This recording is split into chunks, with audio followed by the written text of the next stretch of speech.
Hello ಎಲ್ರಿಗೂ. ನನ್ನ friend ಒಬ್ಬರು ಹೋಟೆಲ್ ಸ್ಟೈಲಲ್ಲಿ ತೊಂಡೆಕಾಯಿ ಕರಿ ಮಾಡೋದು ರೆಸಿಪಿ ಶೇರ್ ಮಾಡಿದರು. ನಾನು ಟ್ರೈ ಮಾಡಿದೆ, ಟೇಸ್ಟಿಯಾಗಿತ್ತು. ಈ ಥರ ಹಸಿ ತೊಂಡೆಕಾಯಿಗೆ ಒಂದು 5 ಸ್ಪೂನ್ ಎಣ್ಣೆ ಹಾಕ್ಕೊಂಡು ಒಂದು 10 ನಿಮಿಷ ಫ್ರೈ ಮಾಡಿಕೊಂಡ್ರೆ ಈ ಥರ ಬ್ರೌನಿಷ್ ಆಗುತ್ತೆ.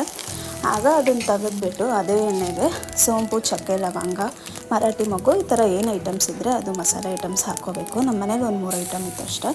ಅದ್ರ ಜೊತೆಯಲ್ಲಿ ನಾವು ಬೆಳ್ಳುಳ್ಳಿ, ಶುಂಠಿನ ಎರಡನ್ನೂ ಜಜ್ಕೊಂಡು ಹಾಕಿದ್ರೆ ರುಚಿ ಚೆನ್ನಾಗಿರುತ್ತೆ ಇನ್ನೂ ಅಂಥೇಳಿ ಜಜ್ಕೊಂಡು ಹಾಕಿದ್ದೆ. ಹಾಗೆ ಚಿಕ್ಕದಾಗಿ ಸಣ್ಣದಾಗಿ ಈರುಳ್ಳಿ ಕಟ್ ಮಾಡ್ಕೊಂಡು ಇಟ್ಕೊಂಡಿರಬೇಕು. ಅದನ್ನು ಹಾಕಿ ಒಂದು ಸ್ವಲ್ಪ ಬ್ರೌನಿಷ್ ಆಗೋವರೆಗೂ ಫ್ರೈ ಮಾಡ್ಕೋಬೇಕು ಅದನ್ನು.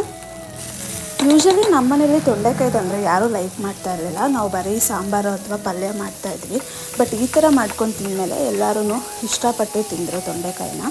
ಆ್ಯಂಡ್ ಇದು ಫ್ರೈ ಆಗ್ತಿದೆ, ಈರುಳ್ಳಿ ಫ್ರೈ ಆಗ್ತಿದ್ದಂಗೆ ಅದಕ್ಕೆ ಉಪ್ಪು, ಅರಿಶಿನ, ನನಗೆ ಹೆಸ್ರು ಬೇಗ ನೆನಪಾಗಲ್ಲ, ಧನಿಯಾ ಪುಡಿ, ಆಮೇಲೆ ಗರಂ ಮಸಾಲೆ ಇದ್ದರೆ ಹಾಕ್ಕೋಬೋದು. ಜೊತೆಲಿ ನಾನು ಖಾರದ ಪುಡಿ, ಖಾರ ಎಷ್ಟು ಬೇಕೋ ಅಷ್ಟು ನೋಡಿಕೊಂಡು ಅದೆಲ್ಲ ಸೇರಿಸ್ತಿದ್ದಂಗೆ ಟೊಮೆಟೊ ಪ್ಯೂರಿ ಮಾಡಿಟ್ಕೊಂಡಿದ್ದೆ, ಅದನ್ನು ಆ್ಯಡ್ ಮಾಡಿ ಅದರ ಜೊತೆಲಿ ಕಡಲೆ ಬೀಜನ ಹುರಿದು ಪುಡಿ ಮಾಡಿ ಹಾಕಿದ್ರೆ ತುಂಬಾ ಟೇಸ್ಟ್ ಬರುತ್ತೆ, ಎನ್ಹಾನ್ಸ್ ಆಗುತ್ತೆ. ಹಾಗೆ 1 ಕಪ್ ನೀರು ಸೇರಿಸ್ಕೊಂಡು ಫ್ರೈ ಮಾಡಿದ್ದು ತೊಂಡೆಕಾಯಿ ಹಾಕಿ ಕಸೂರಿ ಮೇಥಿ ಹಾಕಿದ್ರೆ ಮುಗೀತು. ಅದನ್ನು 10 ನಿಮಿಷ ಬಾಯ್ಲ್ ಮಾಡಿ ಅನ್ನದ ಜೊತೆಲಿ ಸರ್ವಿಂಗಿಗೆ ರೆಡಿ ಆಗುತ್ತೆ.